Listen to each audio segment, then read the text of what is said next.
I'm Mr. James from Charm City Karate. This is our intro to Kenpo knife techniques. What I wanted to do was talk to you guys a little bit about all of the things that are going to be true for all of the knife techniques, rather than give you like a 10-minute intro before you got to like watch anything happen in all the knife technique videos. I thought you could watch one video that would give you an overview of all the stuff that was going to be the same, and then you could just watch the videos and have a good time. So first thing is, in Kenpo, and this is true pretty much for all of your techniques, the first 3 moves are the kind of stuff you're going to be doing on the street. Everything after that is theory, ideas, suggestions. It's pretty much the art. Okay, the first 3 moves is the real stuff. The block, the first couple hits, that's the kind of stuff you're going to be doing on the street, the stuff that's going to save you. Everything after that, that's the art part. Alright? So don't get too caught up with, what about this fancy twist stance and this pirouette into a triple eye slice? You're not going to be doing a lot of that when a guy's coming at you with a knife. Second thing is this. Somebody has a weapon and all they want is your stuff. Give them your stuff. Alright? If they want your stuff and something else, then you gotta fight. Okay? If they want to rape you, or they want to kill you, or I don't know, something, then you gotta fight. But if all they want is your stuff, you know, they got a knife and they're like, give me your money! Give them the money. Give me your car keys. You give them the car keys. Okay? If they want to stab you, you gotta fight. Okay? But you can always get more stuff.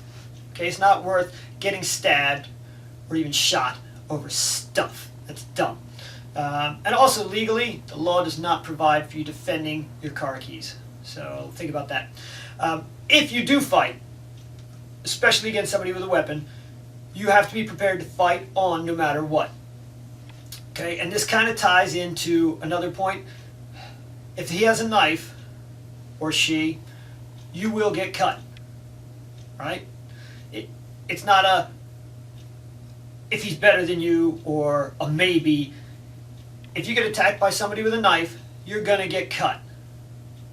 There's a difference between a cut on your hand and a cut on your stomach, or a cut on your face, or a cut on your throat, or losing an eye.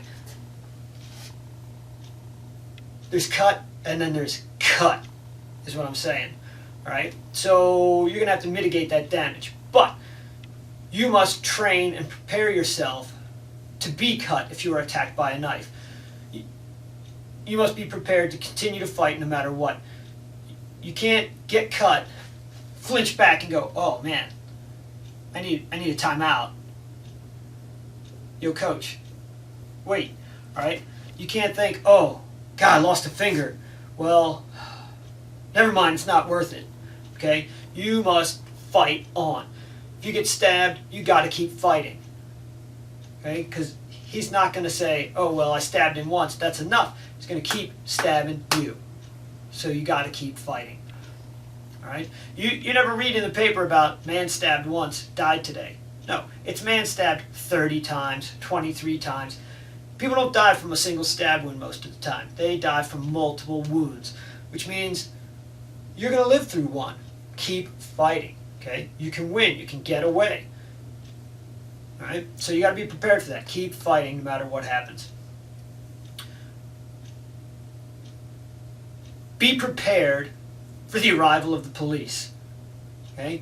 You hear about these tragedies all the time where the police show up and the wrong guy gets shot. You know why he gets shot? Because the police show up and there's a guy standing there and he's got a knife or a gun in his hand. And the police yell, drop the weapon. And instead of the guy dropping the weapon, he goes, but this ain't my gun! And they shoot him. You know what? If I show up and I'm the police and I'm pretty on edge because I don't know what's going on, and there's a guy standing over there with a gun, and I've got my gun pointed at him and I yell, put down the weapon. And he lunges towards me, pointing a gun, yelling and screaming, I'm probably going to shoot him too. Alright? In your mind, you have to be prepared for the arrival of the police. And understand that as freaked out as you are, they're freaked out too, man. They've got adrenal glands. They get scared. Police academy's not that long. They're not that well trained either. Okay? There's rookies. They're not all like 20-year vets. That guy that shows up, he might have got out of police academy that day. This could be his training day, his very first day. And he gets out of the squad car and he's going, oh my God. And you're standing there all covered in blood because this dude attacked you with a knife.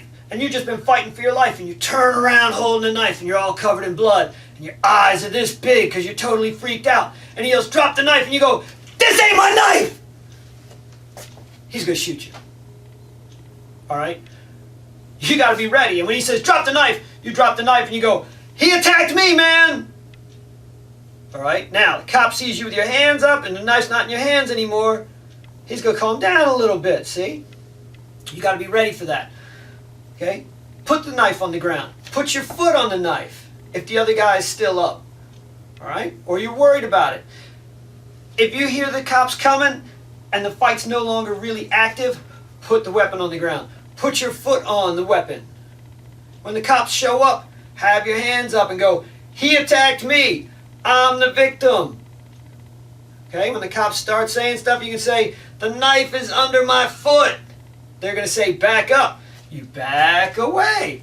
Okay? You do what they say. It's not that hard. You don't have to freak out and be like, stupid po-po. They're freaked out too, man. They're scared. They're nervous. Okay? The thing to do after you have successfully survived a knife attack is not to get shot by the po-po.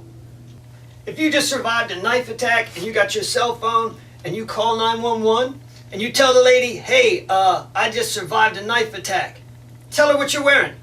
I'm in a black sweatshirt and I got jeans on and black shoes. Okay? She's going to tell the police.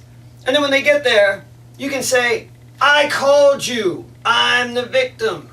Alright? The 911 operator will usually tell the police what you're wearing. And they'll say, oh, hey, that's the guy that called us. Reduces your chances of getting shot or clubbed about the head or anything like that, all right? But you got to be ready for the police to show up. Don't act like a moron when they come and go, oh, cops, and freak out and lunge at them with the weapon or anything, all right? So, let's move on, okay? We already said that you're going to get cut. There's a big difference between getting cut and getting cut. You want to get cut, not cut, all right? Now, as sensitive as the little piggies are, the hands and the arms are the places to get cut. But even then, there's a difference between getting cut and getting cut. If you look at your hands and your arms, along the insides of the hands and the arms, there's a big artery. That is not a good place to get cut. There's also the muscles and tendons that allow your hand to do this. Now you can imagine that in a fight, being able to make a fist grab things, very important. On the back side of your arm, no major blood vessel, at least not near the surface, and we have the muscles and tendons that allow us to do this. In the middle of a fight, being able to open the hand, not that big of a deal. You don't need to make a flipper. You do need to make a fist. If you grab somebody in the middle of a fight and you can't let go, it's not that big of a deal. If you open your hand in the middle of a fight and you can't grab anything, that is a big deal. So, all the cuts that you're going to want to have to take are going to be on the back side of your hand and your arm, from the elbow to the tips of the fingers. Losing a finger would suck. Losing an eyeball, your throat, or your groin would suck even worse. Okay, so what you're going to want to do, I'm going to move this camera. If you're lucky enough to know he has a knife, what you want to do is have your front hand high, backs of the arms exposed, backhand low. Your backhand, your fingertips, going to cover from your groin up to the middle of your body. Front hand is going to cover from about your solar plexus up to your eyes. Okay? those are pretty much their assigned zones. Whenever you are moving out of the way, and we're going to show you guys some drills later for this stuff, but when you're using them to deflect or protect, they're going to meet so that you have nothing but bone from top to bottom to protect everything you're going to need to protect. Okay?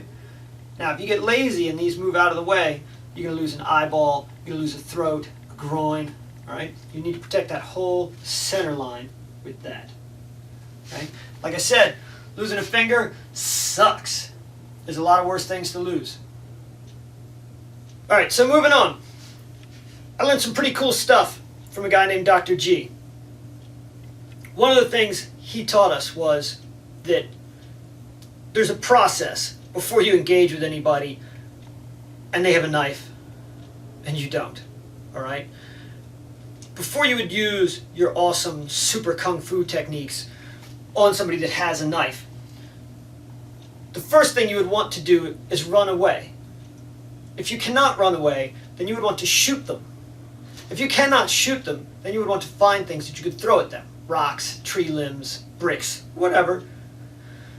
If there's nothing that you can throw at them, then you would want to find something long that you could hit them with. A big stick, a claymore, whatever. If there's nothing that you could reach out and hit them with, then you would want to find something that you could use to shield yourself from their knife attack. A backpack, trash can lid, anything really, briefcase. Just something you could use to keep between you and their knife. If you have nothing like that, then you would like to have your own knife so that maybe you can cut them first. If you have none of that, and now think about this, run, shoot, throw, hit, shield, cut. That's 6 things before you even think about doing your fancy kung fu techniques on a guy that has a knife. All right? We're not saying he's got a knife, break out your badness, because that's just ludicrous, right? If all that stuff goes away and you have nothing else, then you break out your self-defense techniques. So this is like last idea, okay? Nothing else is going to work for you. You got to do a karate technique and take the knife away, okay? So make sure you don't have any of those other options. If a guy's got a knife and you're trying to take it away from him and you could have shot him, you're a moron. You should have shot this dude, okay? All right. Now, here's the other thing. A gun is only really dangerous directly in front of the barrel in a straight line. A knife is dangerous all around in a giant path. You can grab a gun and disarm it pretty easy. If you grab a knife, you're going to lose fingers. Okay? So you have to be much more careful, really, in a lot of ways. If a guy swings a gun at you, it's kind of like a really expensive rock. If a guy swings a knife at you, it's bad. So in some ways, knives are a lot worse. You have to be very careful about the way you take knives away. You'll see a little bit in the self-defense techniques we're going to do. Later on, we're going to do a whole video on taking knives away. 80% of the time, you are not even going to know the guy has a knife as opposed to him just coming at you with his empty hands. Except maybe for the weird way that the attack comes in.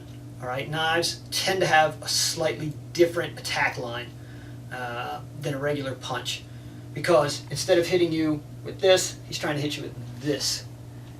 See, so the punch would come in kind of this way instead of this way, or this way instead of this way. It's only a little different. It's kind of weird.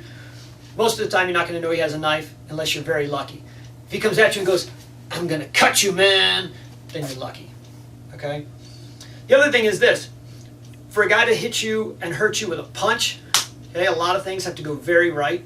He's got to get his body weight into it. The focus has to be right. Timing. For a guy to hit you with a knife and hurt you, all it's got to do is be sharp, man. He can basically like touch you with it and injure you.